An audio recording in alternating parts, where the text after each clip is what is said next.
रादौर के भूपा चौक पर एक फ्रूट विक्रेता से 2500 रुपए की ठगी किए जाने का मामला आया सामने। रादौर के भूपा चौक पर फ्रूट की दुकान चलाने वाले सुखदेव के साथ 2500 रुपए की ठगी करने का मामला सामने आया है। भूपा चौक पर फ्रूट की दुकान चलाने वाले सुखदेव ने पुलिस को दी शिकायत में बताया कि आज एक व्यक्ति उसकी दुकान पर आया और खुद को पुलिस कर्मचारी बताकर उसके पास अपनी टोपी व बेल्ट रखकर 2500 रुपए की मांग की। उसने बताया कि उसने एक नशेड़ी को पकड़ा है जिसे थाने में ले जाकर वह बाद में उसे उसके 2500 रुपए दे देगा।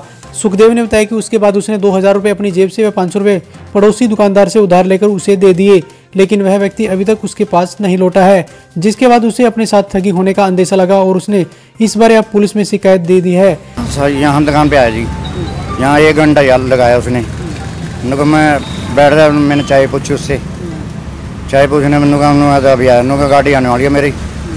बस उसके बाद दोबारा फिर आया, इधर फ़ोन करते रहा, आधा घंटा फ़ोन कराया उसने जी। अभी थाने में करा जी, अभी आने वाले हैं जी। उसके बाद मेरे से कह रहा अभी 2000 रुपये दे दो, 2000 रुपये लेके फिर 500 रुपये और दे दो मेरे को। वहाँ बैठा नशे वाला, उसको लेके ना मैं अभी गाड़ी में आ रहा जी, अभी वापसी कर दूँगा उनको। ना अभी तक आया नहीं जी कोई भी। रादौर के सरकारी हॉस्पिटल में आउटसोर्सिंग कर्मचारियों की हुई बैठक, विभिन्न मांगों पर हुई चर्चा। वीरवार को रादौर के सरकारी हॉस्पिटल में आउटसोर्सिंग के प्रदेश अध्यक्ष मनीष कुमार ने कर्मचारियों के साथ बैठक की। इस अवसर पर प्रदेश अध्यक्ष मनीष कुमार ने कहा कि आउटसोर्सिंग कर्मचारियों का किसी भी जिले में ESI कार्ड नहीं बनाया गया है, जिससे आवश्यकता पड़ने पर कर्मचारी इसके लाभ से वंचित रह जाते हैं। इसके लिए सभी का जल्द से जल्द कार्ड जारी किया जाए। उन्होंने स्वास्थ्य विभाग में कार्यरत सिक्योरिटी गार्ड कर्मचारियों को होमगार्ड की ट्रेनिंग देकर उनको विभाग में समायोजित किया जाए। सभी आउटसोर्सिंग कर्मचारियों का आयुष्मान कार्ड बनाया जाए। उन्होंने कहा कि आउटसोर्सिंग कर्मचारी पॉलिसी बंद करके सभी को रोजगार कौशल विभाग में शामिल किया जाए।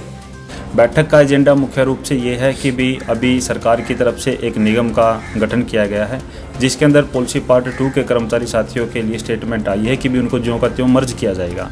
लेकिन आउटसोर्सिंग पॉलिसी पार्ट 1 के तहत लगे कर्मचारी जिन्होंने कोरोना के काल में लगातार अपना मान सम्मान के साथ में सेवा भाव करते हुए समाज के लिए सेवा की है, उन कर्मचारी साथियों के लिए अभी तक सरकार की तरफ से ऐसी कोई भी स्टेटमेंट नहीं आई कि भी इस निगम के अंदर उनको समायोजित किया जाएगा। साथ ही साथ सिक्योरिटी गार्ड का भी एक विषय लगातार चलता आ रहा है, जिसके अंदर सरकार ने कई बार फरमान दिए है कि भी सिक्योरिटी गार्ड को बाहर निकाल दिया जाएगा, इनकी जगह पर होमगार्ड तैनात किए जाएंगे। जबकि सिक्योरिटी गार्ड का एक ऐसा गंभीर विषय लगातार सामने आ रहा है, बार बार सरकार के साथ पत्राचार होने के बाद भी उधर से इस प्रकार का कोई सोल्यूशन नहीं मिल रहा है। तो इसलिए कर्मचारी साथियों के बीच में एक त्याग भाव के साथ में हम यहाँ पर आए हैं और भारतीय मजदूर संघ के द्वारा हम अपने साथियों को इसी पद पर होमगार्ड की ट्रेनिंग दिलाकर यहीं पर तैनात किए जाएंगे। रादौर में बिजली कर्मचारियों द्वारा बिजली चोरी पकड़ो अभियान के तहत 14 पर किया गया करीब 5 लाख रुपए का जुर्माना। बिजली चोरी पकड़ने के लिए निगम की ओर से लगातार 2 दिन तक जांच अभियान चलाया गया, जिसके तहत निगम की ओर से 14 चोरी के मामले पकड़े गए, जिन पर करीब 5 लाख रुपए का जुर्माना किया गया है, जबकि 15 उपभोक्ताओं के मीटर जांच के लिए लैब भेजे गए हैं। अगर उनमें किसी प्रकार की गड़बड़ी पाई जाती है तो इसके खिलाफ भी नियमानुसार कार्रवाई की जाएगी। वीरवार को पत्रकारों को जानकारी देते हुए SDO पंकज देसवाल ने बताया कि बिजली निगम की ओर से चलाई गई अभियान के तहत 8 घरों व 6 दुकानों पर बिजली की सप्लाई डायरेक्ट चलाई हुई मिली, जिस पर विभाग की टीम ने उन पर करीब 5 लाख रुपए का जुर्माना लगाकर उनकी बिजली काट दी गई। इसके अलावा 6 घरों व 9 दुकानों की बिजली के मीटर उतारकर उन्हें जांच के लिए लैब भेजा गया है, जिनकी जांच की जाएगी। अगर उनमें भी किसी प्रकार की गड़बड़ी मिलती है तो उपभोक्ता के खिलाफ नियमानुसार कार्रवाई की जाएगी।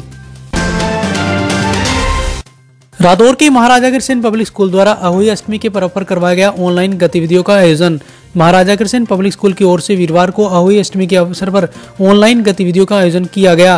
कार्यक्रम में सभी बच्चों की माताओं ने पूरे जोश के साथ हिस्सा लिया, जिसमें सभी कक्षाओं के बच्चों की माताओं ने अपने अपने बच्चों को प्यार करते हुए दुलारते हुए वीडियो बनाकर बच्चों के कक्षा इंचार्ज को भेजी। कार्यक्रम में माताओं का जोश देखते ही बन रहा था। इस एक्टिविटी के लिए सभी माताओं ने पहले ही तैयारी की हुई थी।